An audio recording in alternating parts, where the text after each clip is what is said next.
მიხეილ სააკაშვილისა და იულია წიმოშენკოს სატელეფონო საუბრის ჩანაწერის კიევსა და მოსკოვში პოლიტიკური განხილვის მთავარი თემა გახდა.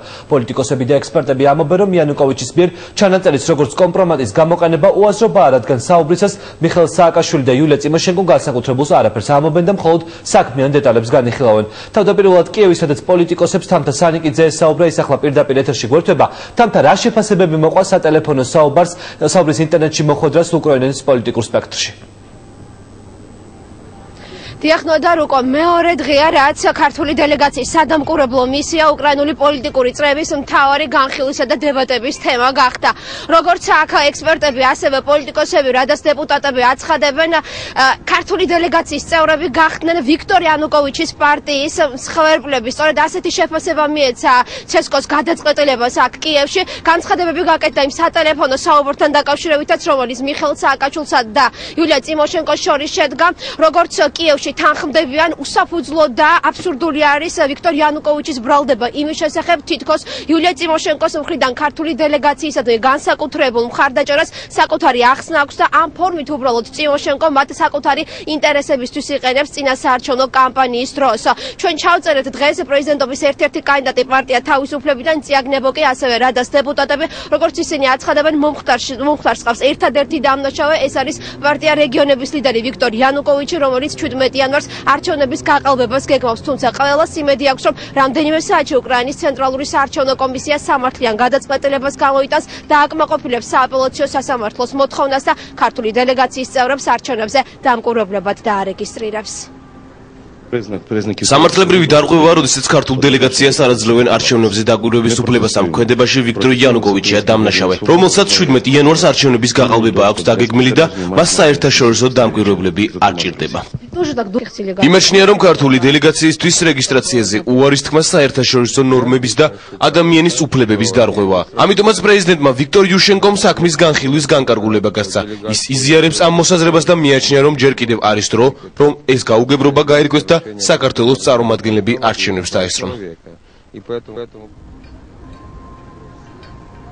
დიახნოდა ქართული დელეგაციის სადამკვირვებლო მისიასთან ერთად დღეს კიევში ასევე განსაკუთრებულად აქტუალური არის წინასწარი სოციოლოგიური კვლევები. დაახლოებით 1 საათის წინ აქ უკვე გამოაქვეყნეს ავტორიტეტულმა სოციოლოგიურმა ორგანიზაციებმა საკუთარი კვლევის შედეგები, რომელიც რამდენიმე თვის განმავლობაში მიმდინარეობდა პრეზიდენტობის კანდიდატებსა და წინასაარჩევნო კამპანიის მსვლელობისას.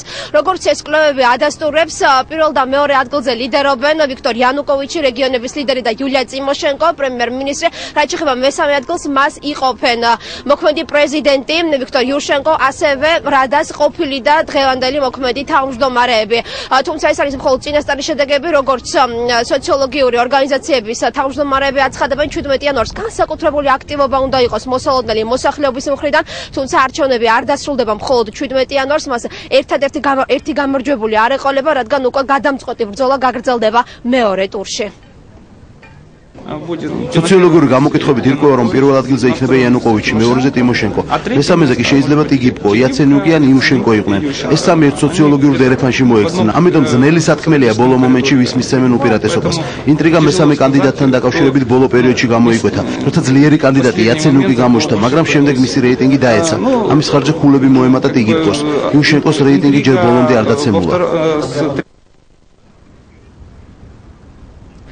და ნოდარ სულ რამდენიმე წუთში უნდა დაიწყოს უკრაინის ცენტრალურ საარჩევნო კომისიაში სხდომა, სადაც უნდა მიიღონ საბოლოო გადაწყვეტილება და აკმაყოფილებენ თუ არა სააპელაციო სასამართლოს მოთხოვნას და დაარეგისტრირებენ თუ არა ქართული დელეგაციის წევრებს არჩევნებზე დამკვირვებლებად. თუმცა არ არის გამორიცხული, რომ დღეს ცესკოს იმ წევრებმა, რომლებიც იანუკოვიჩის პარტიის რიგებში რიცხებიან, გააპროტესტონ კიდეც და გაასაჩივრონ სააპელაციო სასამართლოს გადაწყვეტილება. ჩვენ ახლა რამდენიმე წუთში სწორედ საარჩევნო ადმინისტრაციაში გადავინაცვლებთ და სწორედ იქ დავალოდებით შედეგების გამოცხადებას. ეს ქრონიკის კორესპონდენტი თამთა სანიკიძე, რომელიც კიევიდან პირდაპირ ეთერში საუბრობდა, თამთაველით უკვე ახალავებს შენგან დღის მთავარ საინფორმაციო გამოშვებაში.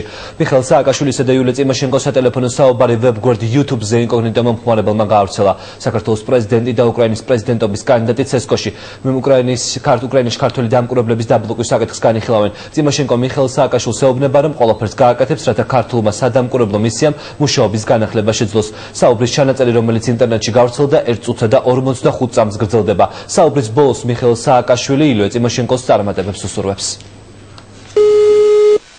Алло? Юля, как вы? Здравствуйте, очень хорошо, нормально работаем. Но единственная проблема, которая у нас есть, это не зарегистрировали вчера, вы знаете, да?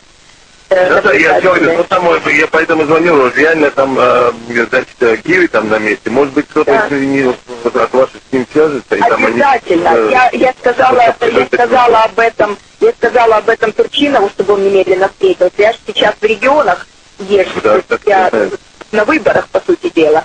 Но завтра я буду в Киеве, и я с ним тоже встречусь. И хочу поблагодарить вас за то, что вообще такая команда направлена в Украину. И мы сейчас... Нет, мы уже, на самом деле, самых компетентных и боеспособных людей направляем. Да, это я знаю. И очень благодарна за это. Но мы сейчас будем бороться за то, чтобы завтра в законе могло быть прописано, что международным наблюдателям просто выдаются удостоверения, и все. И что не обязаны выдать без голосования. В любом случае, в общем...